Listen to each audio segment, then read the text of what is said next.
Good afternoon, everyone. This is John Shaw, the director of the Paul Simon Public Policy Institute at Southern Illinois University in Carbondale. Thanks for watching another installment of our series, Understanding Our New World. And we're delighted today to be joined by Ben Smith, a terrific journalist and entrepreneur, and also the author of a really important and interesting book called Traffic.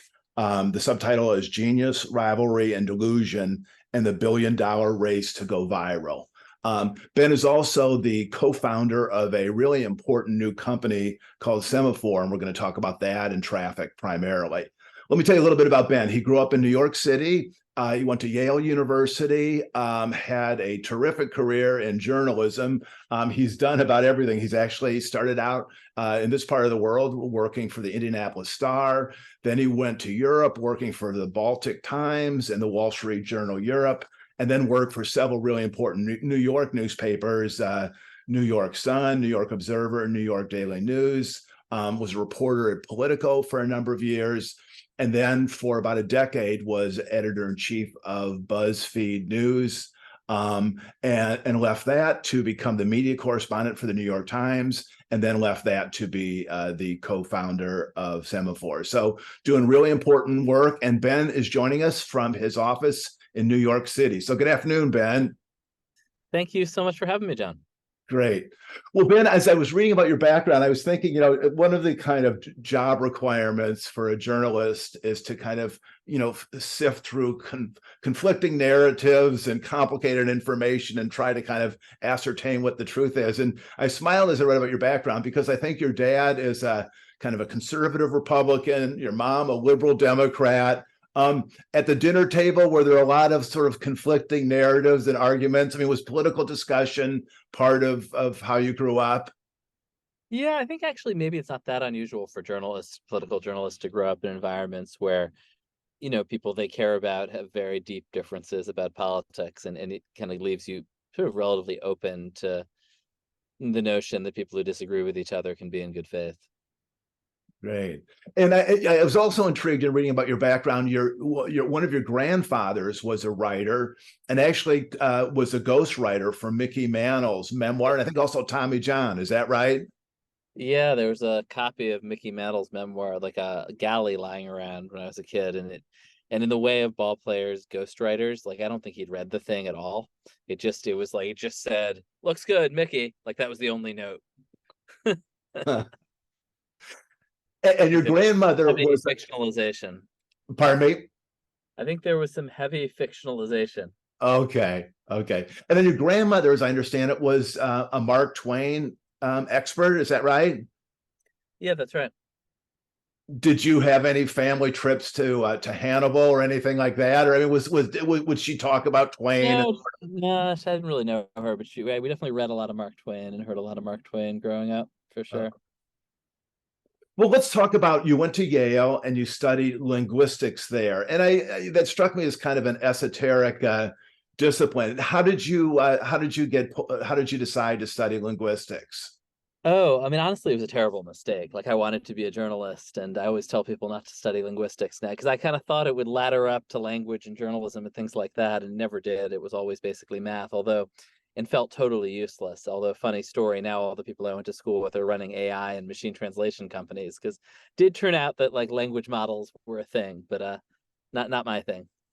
Okay, great. But I think that maybe the more important part of your Yale experience, I think it was your junior year, you did an internship with The Forward, which is a New York City newspaper, very important, influential. Talk about that experience and how that shaped your interest in journalism. Yeah, that's really what got me into it. I had a gig at the Jewish Forward, which is a once great, really like once incredibly powerful newspaper with like 300,000 or 400,000 subscribers and a tower in Lower Manhattan in Yiddish. That had, Yiddish had gone a little out of fashion, and they'd revived it as an English edition. And I mean, I remember at some point asking like, who reads this?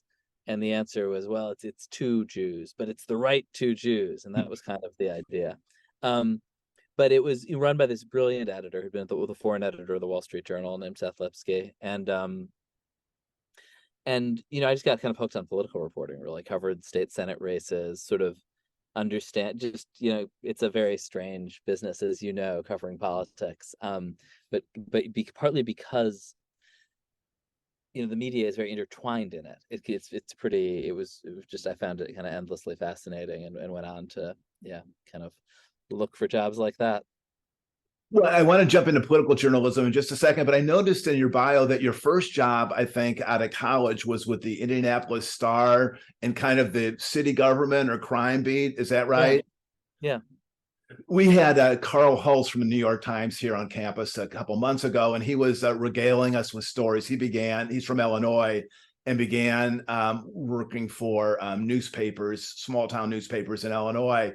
And he was saying it was one of the hardest jobs he had in journalism in terms of being just, sort of face to face with the people that you're writing about, just sort of the importance of just having it right, because those kind of details, matter to people in their lives. I mean, talk about your time at the Indianapolis Star. I mean, I was only there for like less than half a year. It was a post-college fellowship, but I totally agree with Carl. Like, there's something, when you cover politics, half the time, if you make a mistake, the people involved won't even bother correcting you because they don't really care. They just kind of care about the gist of the thing.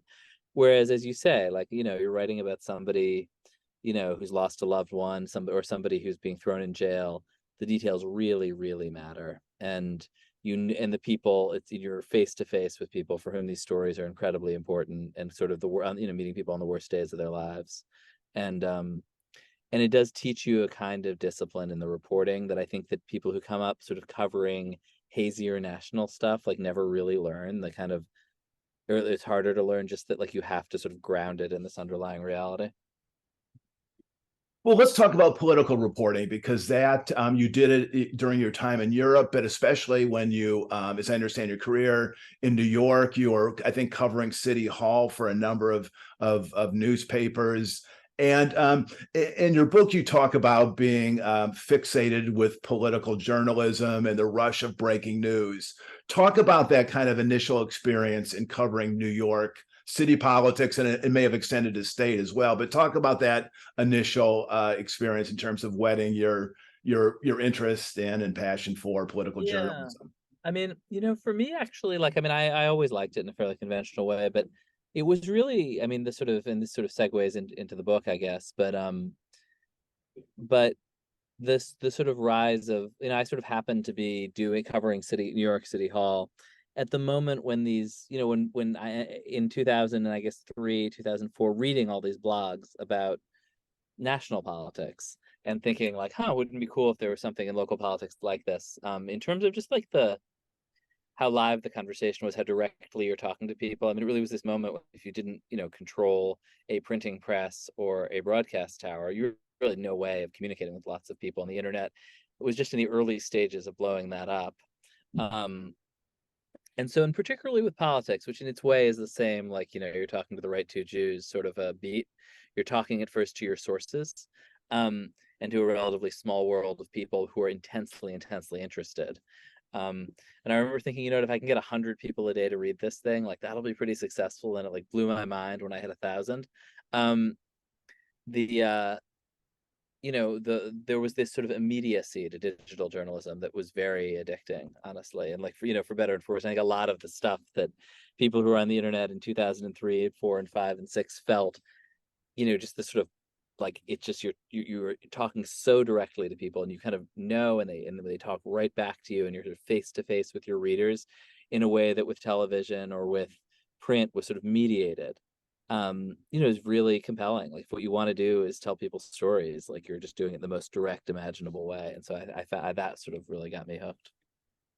Well, let's talk about your the experience that is sort of the essence of your book. And I guess it's 2011, and you're having a conversation with a gentleman by the name of Jonah Peretti about possibly joining BuzzFeed News. And I want to read a couple sentences from your book and then have you extrapolate. You're talking, and this was maybe your preliminary meeting with him, and you say, at that point, I suppose sitting across from me was a little like sitting across the table from Twitter. I was 34 and I'd been blogging about politics since 2004, when it felt groundbreaking. My brain had been pretty well rewired.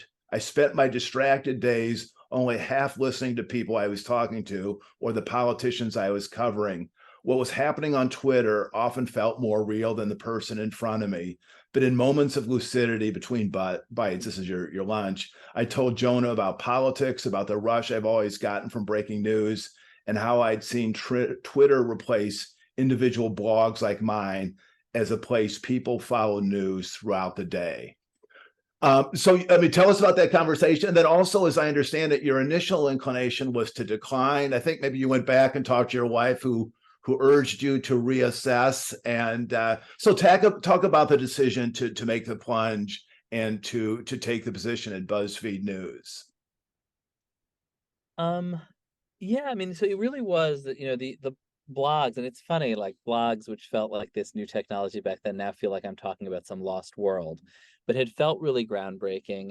And in some ways were sort of proto social media. They had a lot of the same qualities of social media. We're sort of talking to each other, but it was kind of slow and clunky.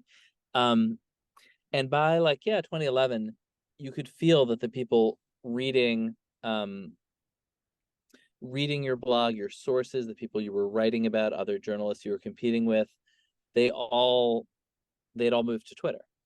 And so when I sort of first ran across BuzzFeed, I was like, I'm not going to go work for a cat website, which is, superficially what it was. Um, but the but when you sort of step back from it, what they were really thinking about was a world which then seemed quite foreign, where instead of going to nytimes.com or buzzfeed.com or some website, you would sit down at your desktop computer then mostly and type in facebook.com or twitter.com, and stories would come to you through those platforms. And I was already sort of thinking like, yeah, like that's the world I live in. I'm trying to get my blog items to travel on Twitter. And what BuzzFeed had been doing was not merely selecting the world's cutest cats, but really thinking about what will people share on Facebook and on these other new platforms, which in that moment were silly memes and animal pictures, but were increasingly news. And he was thinking, okay, we should get into that business. And let's talk about that that business in that era, because your book chronicles broadly about a 20-year period, but most intensely about a decade, and roughly from the time that you were, head of BuzzFeed News, 2011, to when you left, about a decade later. And so, as you were stepping into that position as the director of news, what were your expectations? What were your hopes? What were you concerned about? Who did you see as competitors? I mean, what was your mind frame as you walked into this position? Um, I think it was a moment when the legacy media felt like totally disoriented and kind of under assault. The sort of the shift to digital, which is where consumers were, hadn't hadn't come with any revenue. And so television companies, newspaper companies were just reeling and were sort of intimidated by these new technologies. And so in that moment, it sort of seemed plausible that like, yes, the future is this like weird cat website. And they were like, oh no, do we have to start writing about cats now? Like it was this moment when they were very incredibly weak, basically. And also I think the people sort of underestimate the extent to which the Iraq war had really discredited these outlets, and lots of people, just had this kind of deep and pretty well-earned distrust for the New York Times, for NBC News. And between those things, I think there was just a lot of openness to this kind of weird new social world. And talk, if you would, Ben, about just so you're in this world with Gawker and Huffington Post and BuzzFeed, which you're leading, and Vox and others. But you also write about just the power of both Facebook and Twitter. I think at one point you refer to them as kind of waterfalls. Talk about just the importance of these two platforms for the digital news upstarts like yourself to thrive and grow. I mean, I think again, it comes down to sort of what people wanted in that moment. You sort of have to put your head back there. But there was a period when people thought, wow, this Facebook news feed with the sort of mix of silly stuff and serious stuff, the Twitter, the sort of wide open quality of Twitter, that these are just like incredibly cool, charming, fun, positive spaces where I'm having this new kind of very open conversation with a bunch of, well-intentioned, interested strangers. That's obviously no longer how it feels. But I think, and BuzzFeed was really trying to mirror that back to say, like, we're the sort of content provider for that strange new world. Well, let's talk about. I mean, to kind of really get our arms around your book. I mean, there's two kind of words that jump out. First of all, traffic, of course, the title, but the other one that struck me was delusion, which is in your subtitle. Now, traffic is this. I mean, it was sort of the fuel by which entities measured themselves, or the metric that by which they measured themselves. Talk about how traffic became almost the kind of this dominant metric for the digital news space. Yeah, I mean, I think it was this. I mean, it was, it's as though we had sort of all been flying without instruments, and then suddenly, and not that, not that news organizations had not wanted to build audiences and hadn't been trying to count their audiences and hadn't been trying to make money and hadn't been doing stupid, trashy stories to make money, right? Like, it's, you can over romanticize the past, but it was suddenly this sensation of being able to turn the lights on and see, like, okay, 0 people are reading this story about the city council and 1 million people are reading this story about Kim Kardashian, where I thought maybe it was like 3 times as many people were reading that story. It's 1,000 times as many. And it was sort of disorienting, but it also provided these big opportunities to people who could kind of understand how to chase that traffic. And in the book, I kind of centered on 2 of the people who, I think, who were first to see that this digital media wasn't just an interesting toy, and these weren't just kind of like clever little tools, but this was something that would swallow ultimately the whole media. But they also were, and they were obsessed with trafficking, but they had very different ideas about what it would be. I think everybody was wrong in various ways, but I mean, sort of, it's really interesting to go back into that era and see, okay, like Nick Denton, who started Gawker, really saw traffic and saw this digital explosion as a way to expose the hypocrisies of the old media. To say, like, you say you want to read this high-minded stuff about government, but really you just want to read porn, and so we're going to publish porn, like, literally. And that's in some ways exposing the hypocrisy of the reader, but also to say, you know what, like, we're going to publish the things that reporters talk to each other about in bars. We're not, and not the things that they put on the page, which, at times meant being more honest in a salutary way too. But it was a fundamentally kind of negative and kind of dark impulse, I would say. And then Jonah Peretti had this idea about social media in particular, that because it was so public, that because, like, information was going to spread when you shared it, that people would be fundamentally, and it's interesting how wrong this was, sharing positive things. That basically most of social media would almost of necessity be positive, because I'll share something about how you can help the victims of a earthquake because because I want you to see me as a good person, basically. But I would never share some insane ranty political thing, because then you'll think I'm a psycho. That did not actually turn out.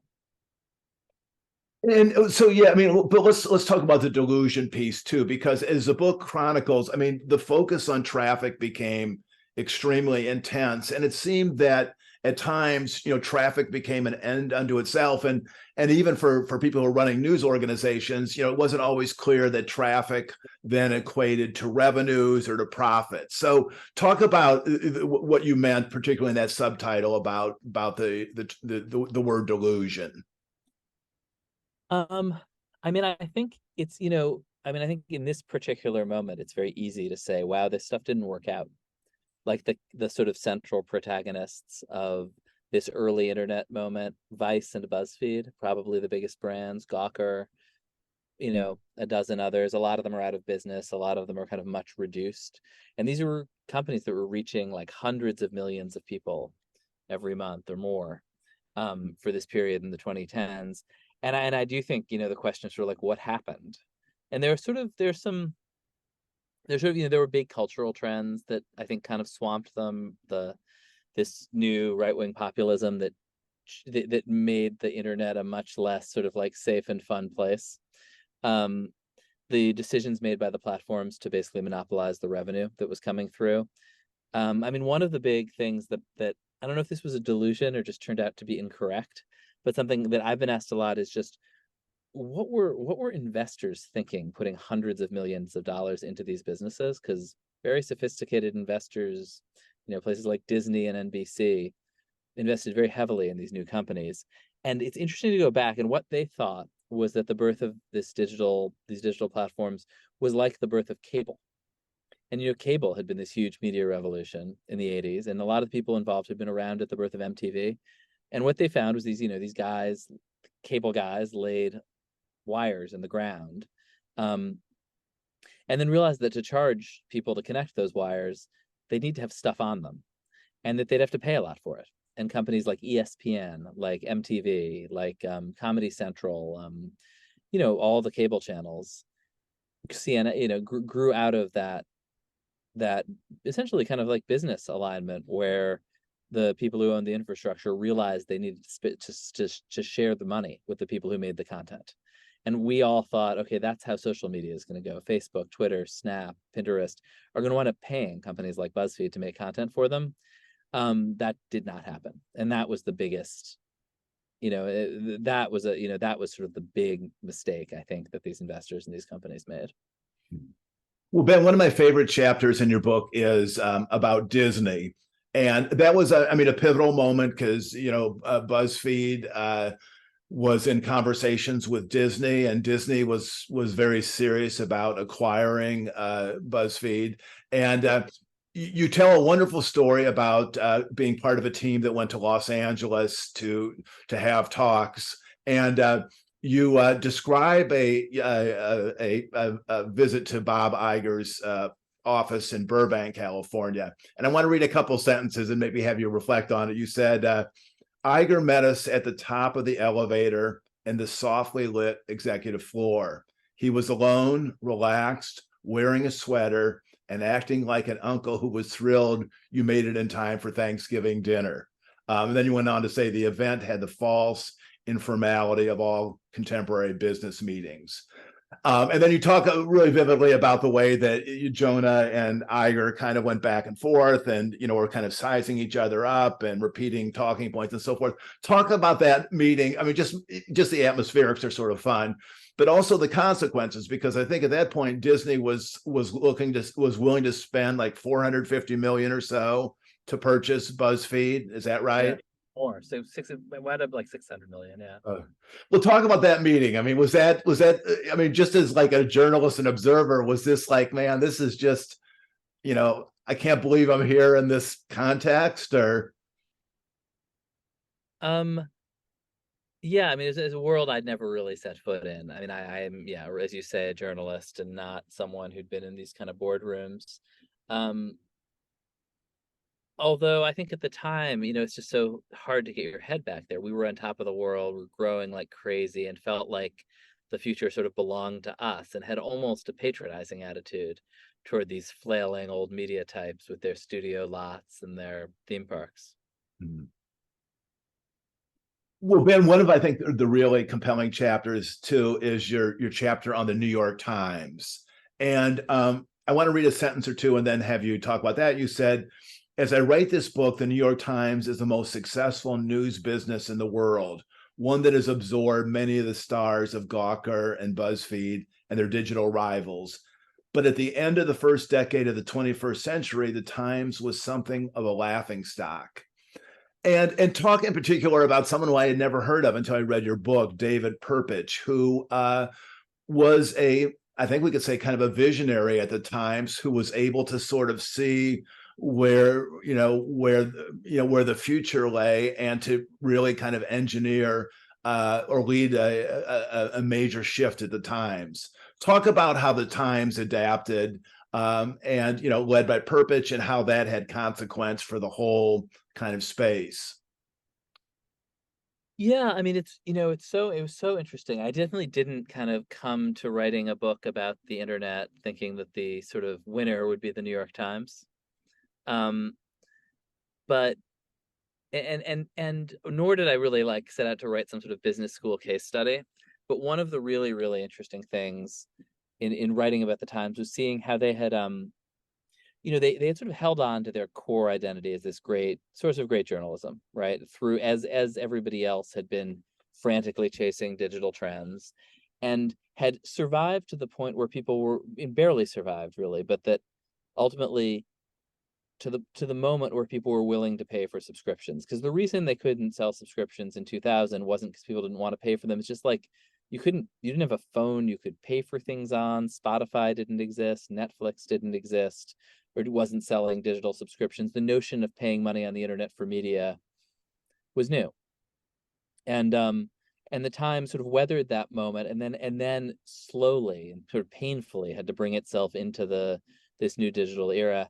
And what was so interesting was the extent to which the people running it understood that, I mean, there's this old kind of like business school line that culture eats strategy for breakfast, but that in this family-owned business, like the family sort of had to lead it, and people would follow their signals. So like A.G. Sulzberger led this very slightly pedantic report on how the internet was going to be a big thing, and everyone was then like, well, I guess like the new publisher is into this. And David Perpich, another cousin, was very crucial to moving this through. I mean, I remember when we were at sort of the peak of our arrogance at BuzzFeed, and thinking about the Times, they had just launched a news app, and the guy running it was this great journalist who just won a Pulitzer Prize for his coverage of Russia, named Cliff Levy, who'd previously won another Pulitzer Prize in New York. And I remember Jonah Peretti, the founder of BuzzFeed, saying to me, man, you can't launch a news app at the New York Times unless you have won 2 Pulitzer Prizes. Like, you know. So yeah.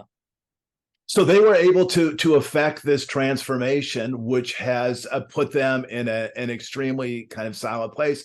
So Ben, I mean, what is, in some of your writings, both in the book and then since, you've said, okay, that era is over and a new era is beginning.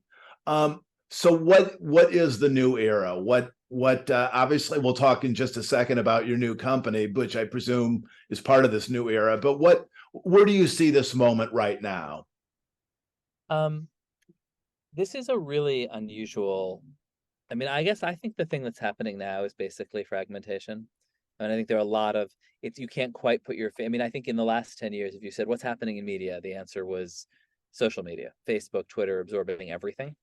Now I think you see those platforms kind of unraveling, and people going in, audiences and journalists and creators going in all sorts of different directions. I mean, I think the most interesting stat I saw recently was that if you ask people, what's your favorite podcast? Like, lots of people don't have a favorite podcast, but among the people who have a favorite podcast, the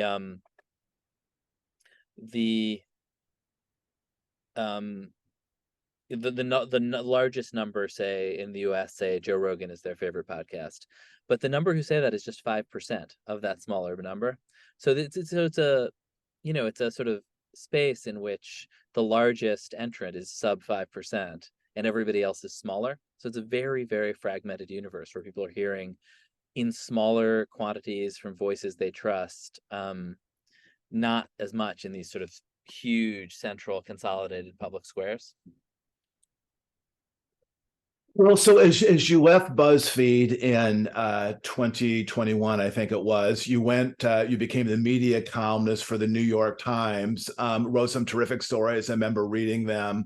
And I guess I sort of assumed that you were settling in for a time, and then news broke that you were creating this new venture. It's something that I know you had been discussing with your co-founder Justin Smith, no relation, for some time.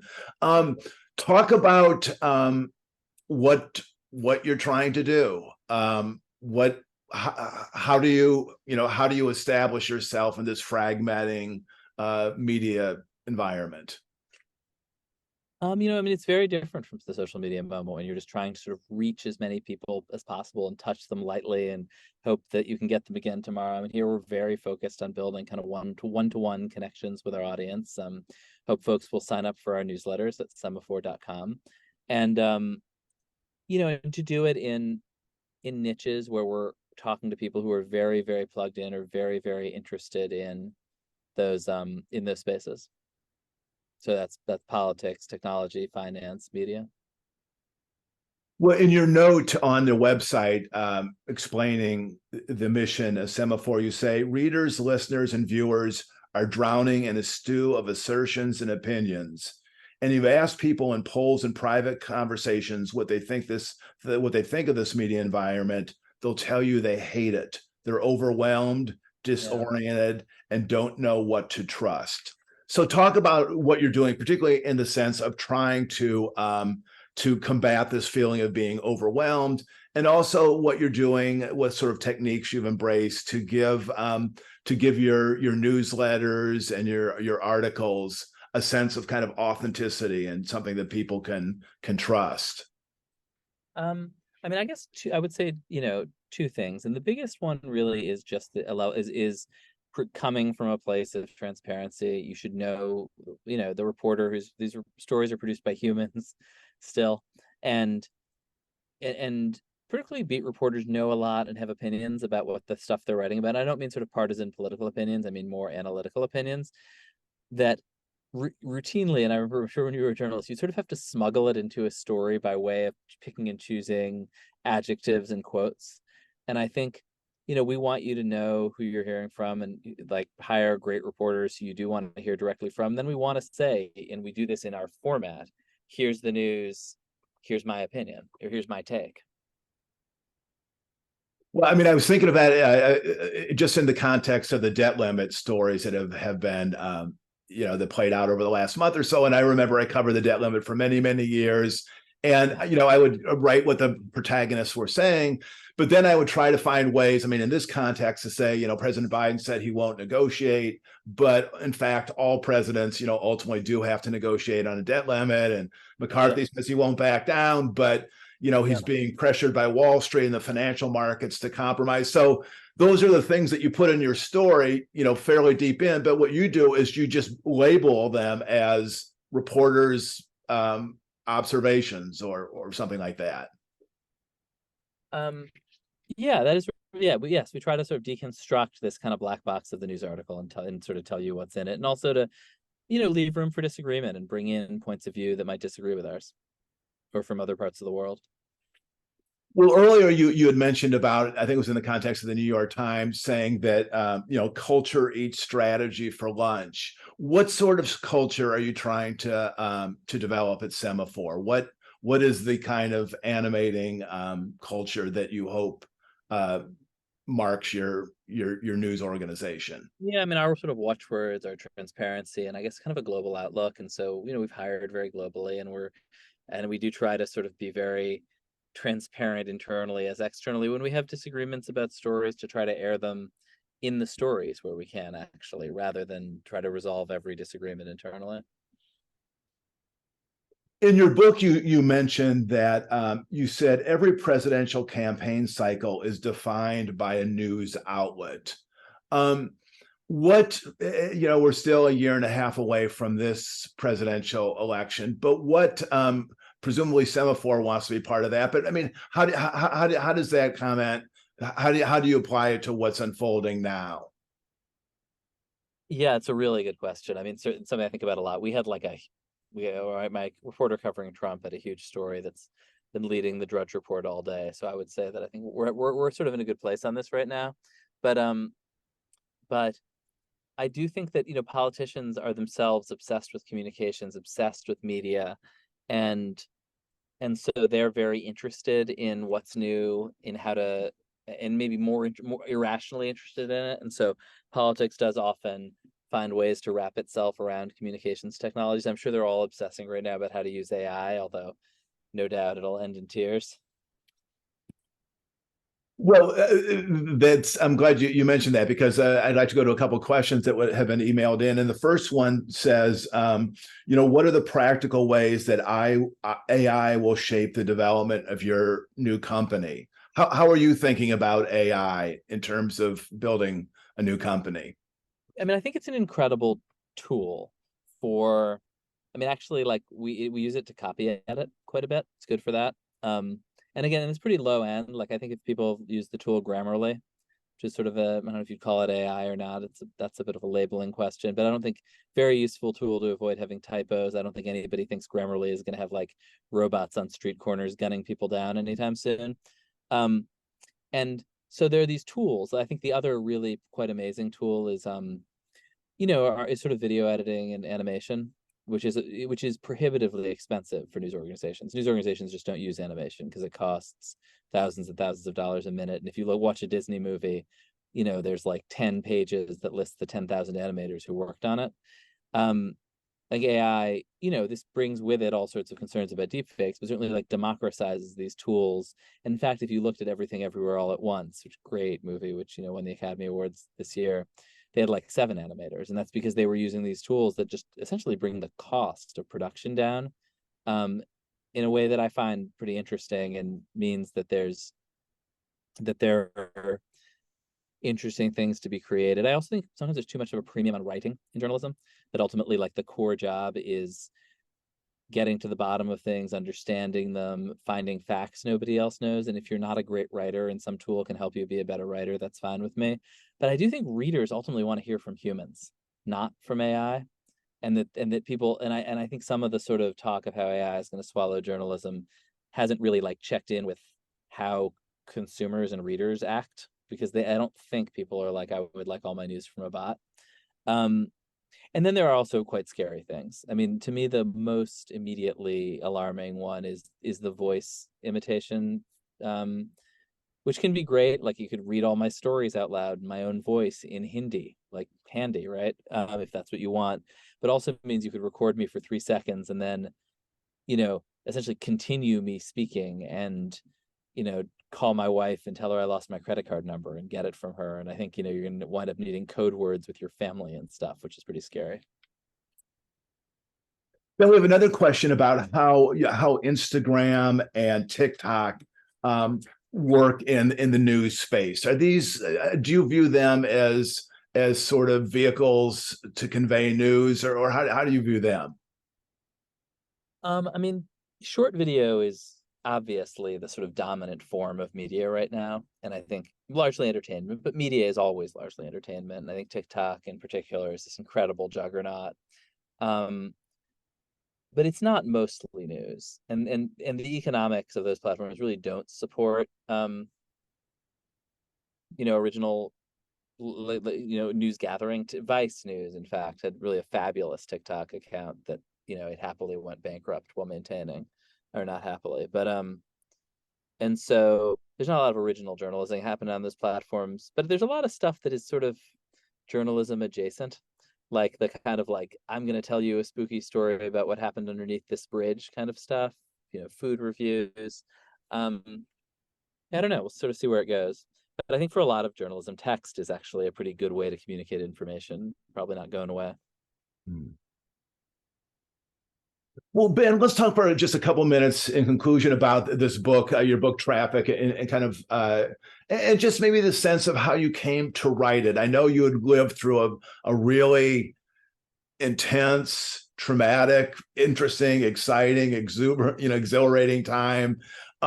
What was the, and I know, like, in one of the notes you said you wanted to render this important era factually and accurately, but I mean, talk about just the challenge of having gone through a really, really intense experience and sitting down to write about it. I mean, even mechanically, did you just kind of sketch out your chronology of events and then start interviewing some of the many people that you talked to get their take of it? Or just talk about both the impetus for the book and then how you went about putting it together.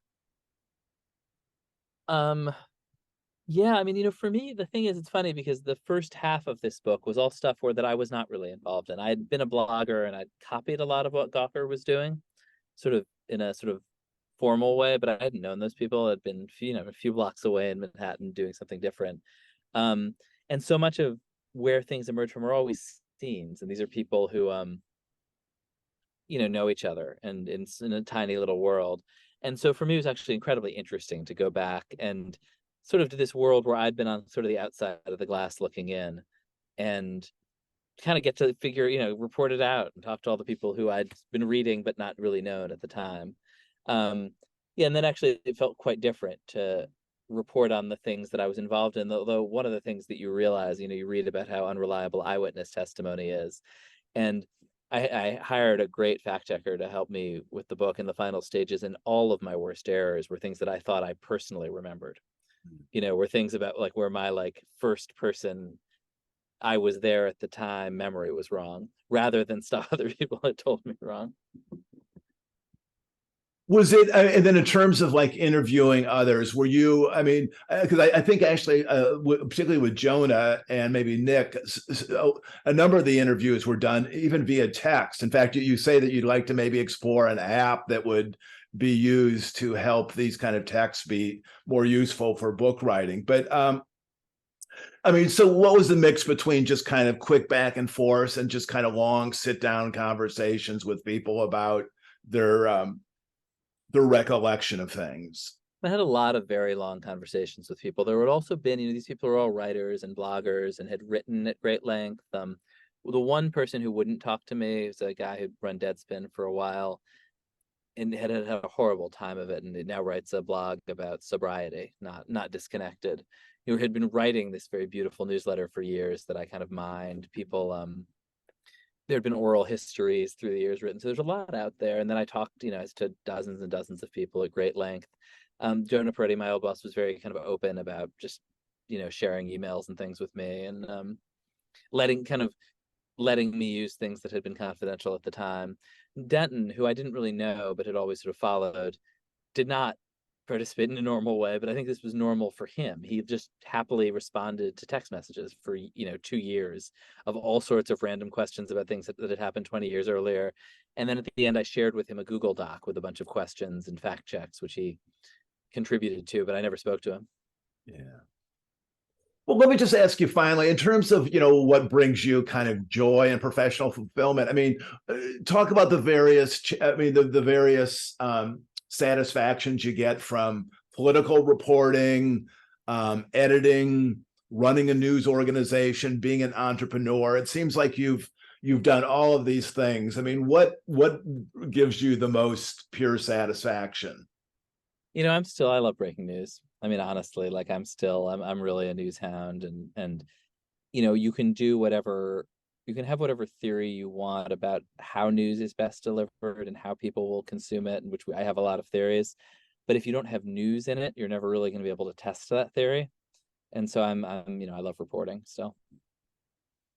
Final question. I mean, we have, students on this call. What would you, I like to ask my guests, what you would tell students about, what you have learned in terms of structuring a career, making decisions, organizing time. I know you have three children yourself, but, what have you learned in your career that you would think useful for someone to at least think about as they organize their careers? I don't know. Like, I sort of have a screw loose, and I think this is kind of an unpopular opinion now, but like, I would do this if nobody paid me. Like, I really enjoy it. I don't have anything resembling kind of boundaries between work and my like kind of life, and all those things that millennials are super into.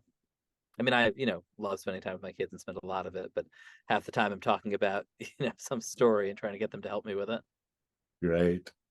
Well, Ben, finally, in terms of Semaphore, for those of us who are interested in your organization, tell them a little bit about how they can follow you. And I know I subscribe to two of your newsletters, the one you have, and also your daily one that Steve Clemens does. But how can people who want to just really study your work become more familiar with your company? Yeah, I mean, semaphore.com is a place to go. And we have newsletters on, I think, 8 different areas. A great kind of global morning read called Flagship, a Washington one that John, I'm sure, is into. I write about media, fabulous reporters covering finance and tech. And I think, we are looking to sort of both break news and then also really bring in the best from everywhere around these kind of high-level conversations with a lot of insight on key topics. Okay. Is there another book in you at some point, or is this no time soon? Great.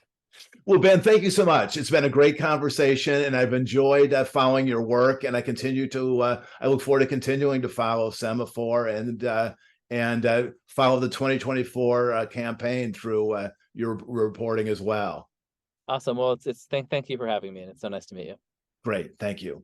And thanks to all of you for watching another edition of our series. We'll have this conversation with Ben Smith on our website in the next couple of days. Please show it to family and friends, pass it on, and thank you for supporting the Institute and keeping the memory of Paul Simon alive and well. Thanks so much.